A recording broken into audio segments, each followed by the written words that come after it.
What if I told you the biggest obstacle to your own success wasn't external forces, but a hidden mental law you're unknowingly obeying? And what if breaking it could unlock everything you've ever wanted? In the next few minutes, you'll discover a paradox that can shatter your limitations. Plus, I'll reveal a forgotten technique to reprogram your deepest beliefs. Most people have no idea this exists. We all want more. More happiness, more success, more peace. But something holds us back. It's like an invisible leash.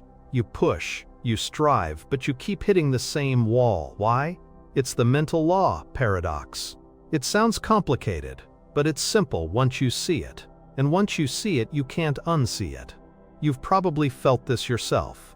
You set a goal, you work hard, but it just doesn't happen. Or worse, the opposite happens. It's frustrating, right? You're not crazy for feeling this way. Let's travel back, way back. Ancient Egypt. They understood something about the mind. They built pyramids, developed complex rituals. They knew that thought wasn't just in your head, it was a force. They had temples dedicated to mental discipline. They believed your inner world shaped your outer reality. This wasn't just philosophy, it was practical application. They saw the mind as a tool, a powerful, active tool. You're probably thinking, that's ancient history. We're modern now. But are we? Picture this. You're standing in a vast, silent library. Dust motes dance in shafts of golden light. Ancient scrolls are stacked high. You reach out and touch one.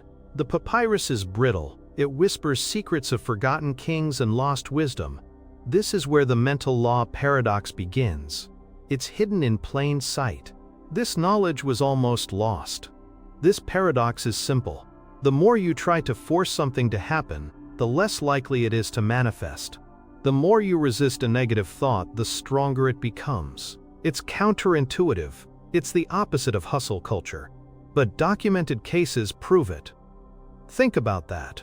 The harder you push, the more you resist. This creates a feedback loop, a frustrating cycle. Consider the story of John, a struggling artist in New York City back in 2018. John desperately wanted his art to be recognized. He'd paint for 16 hours a day. He'd submit to every gallery he could find. He'd even started sending direct messages to art critics on Twitter. He was obsessed. He was forcing it. He felt immense pressure. His anxiety was crippling. He was so focused on the lack of success that he radiated desperation. Galleries and potential buyers could sense it. They steered clear. He was creating his own resistance. Here's the first wait what moment. Your subconscious mind doesn't understand the word don't. If I say don't think of a pink elephant, what's the first thing you think of? A pink elephant, right? Your mind focuses on the object of the negation. This is key to the paradox.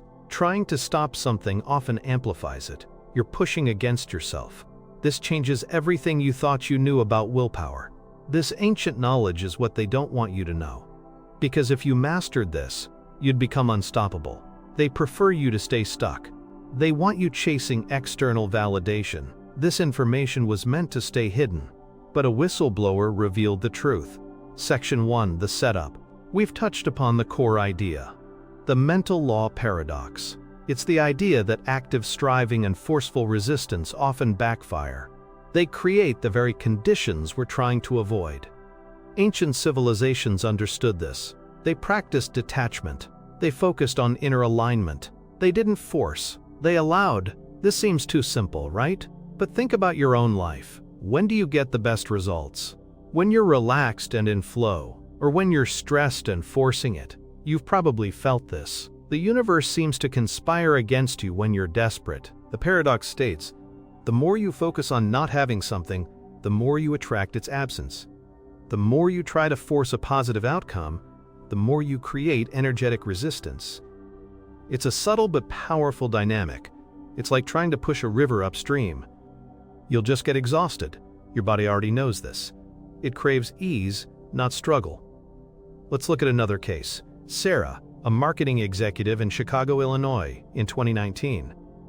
Sarah was trying to manifest a promotion. She read every self-help book. She visualized daily. She even bought a vision board with a picture of her dream office.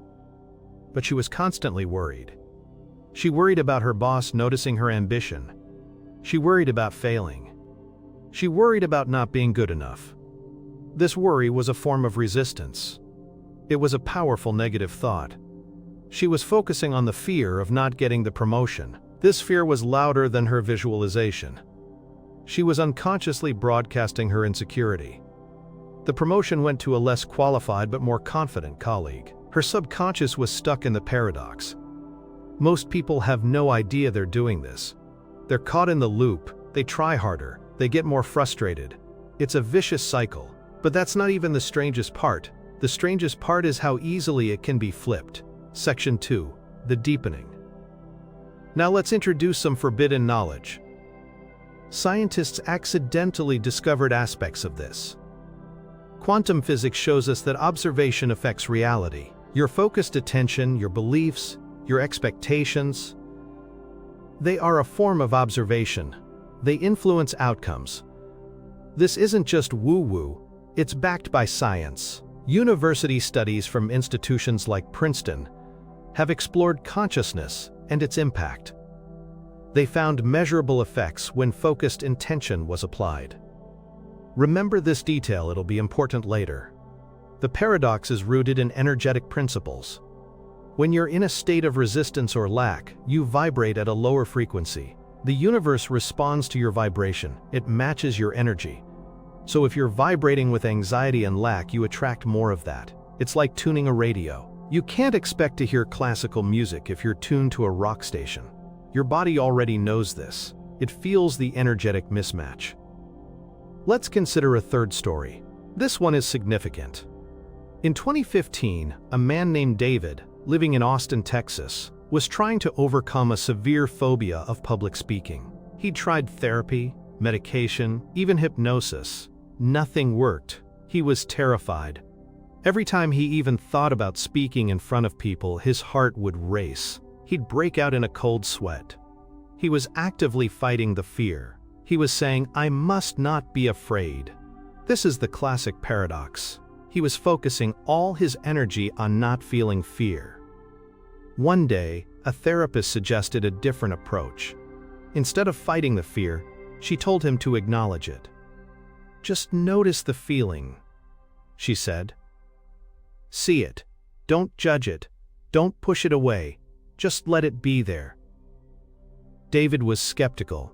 It felt wrong. It felt like giving up. But he was desperate.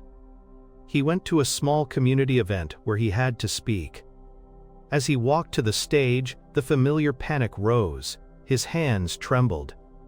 His mouth went dry. But this time, he remembered the advice. He didn't fight it, he just observed it. "Okay, fear," he thought. "You're here. I notice you." He saw the fear as a wave. He knew waves come and go. He didn't try to stop the wave. He just let it wash over him. And then, something amazing happened. The intensity of the fear lessened. It didn't disappear entirely, but it became manageable. He delivered his short speech. It wasn't perfect, but he did it. He realized fighting the fear was what gave it power. Allowing it, observing it, dissolved its grip. This changes everything you thought you knew about overcoming obstacles. This is the truth they don't want you to know, that your struggle is often self-created. Declassified government programs like MKUltra explored mind control. They learned how powerful belief and focus are. They understood that directing attention, even negatively, could shape behavior. They couldn't control the masses by brute force alone. They needed to influence the mind. This ancient technique was banned because it's too empowering.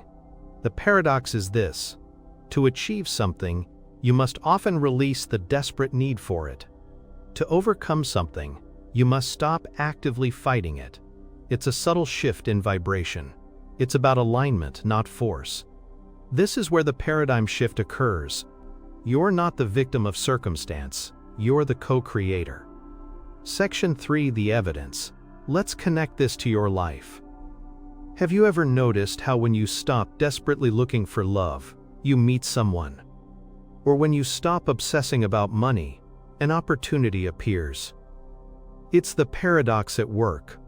your energy shifts. You become magnetic to what you truly desire, not what you fear lacking. You're probably sensing something deeper.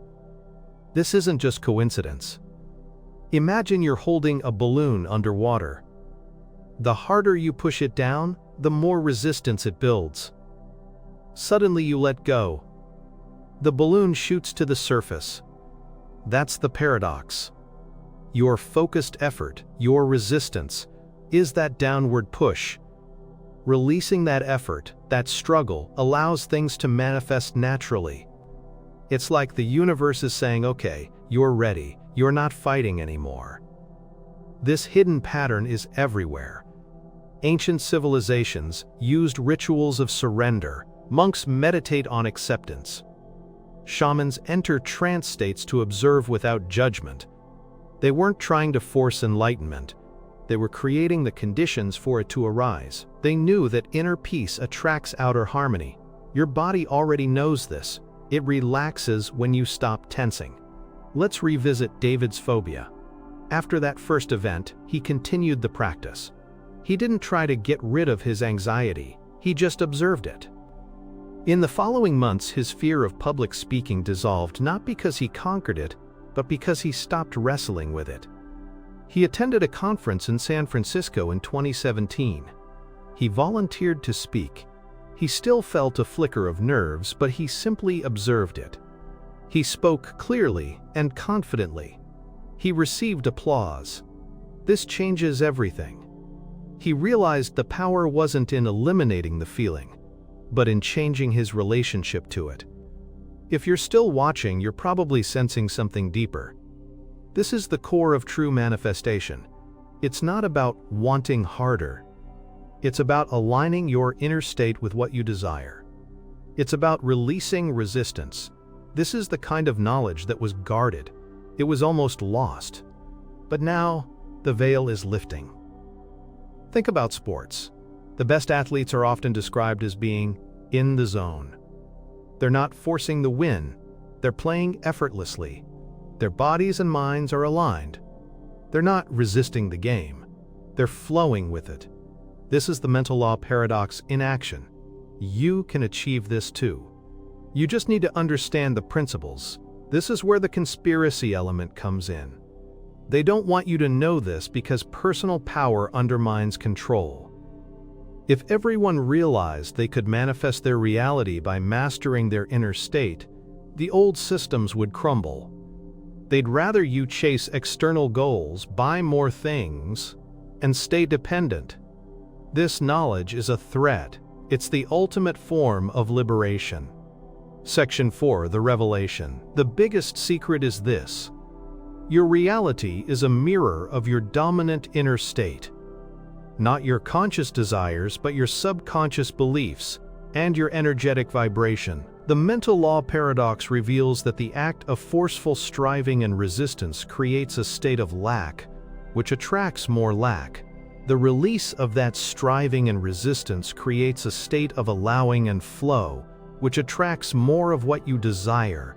This is the profound implication. So how do you break free? Here are 3 specific steps. Step 1. Awareness. Start noticing when you're forcing something, when you're resisting a feeling, when you're desperately trying to make something happen. Catch yourself in the act of struggling. Just observe it, without judgment.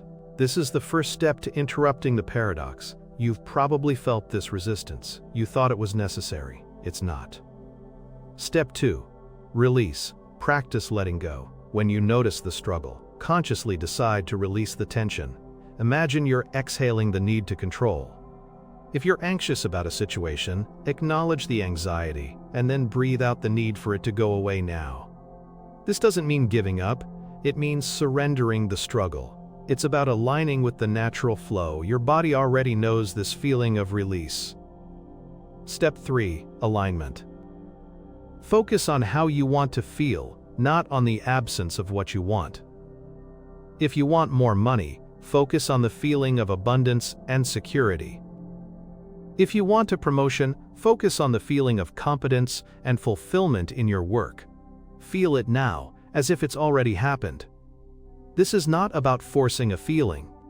It's about cultivating a state of being. This is the forgotten technique. It's ancient wisdom. This changes everything. You're not a puppet of fate. You're the conductor of your own orchestra. The key is to stop fighting the music. Ancient civilizations knew this. They built their lives around these principles. This knowledge was meant to stay hidden. But now you have it. The veil is lifting for you. Remember John the artist? After learning about the paradox, he stopped bombarding galleries. He stopped obsessing over validation. He focused on the joy of painting itself. He created art that flowed from his soul, not his desperation.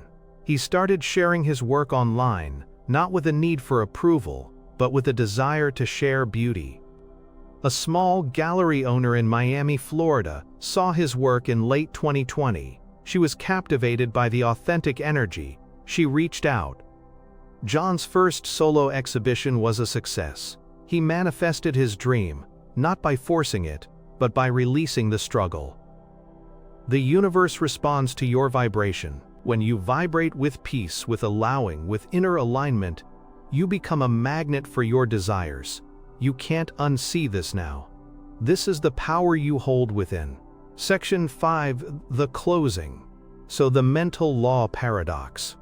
It's the idea that forceful striving and resistance create blocks, while release and alignment open the flow. It's a profound truth. It's hidden in plain sight. Most people have no idea they're operating against themselves. This knowledge can radically transform your life. You can stop pushing uphill. You can start allowing your desires to manifest. What if the greatest power you possess is not your effort, but your ability to surrender the struggle? What if your biggest breakthroughs come when you stop trying so damn hard? You've likely felt this intuitive pull. The universe is constantly communicating with you. The veil is lifting.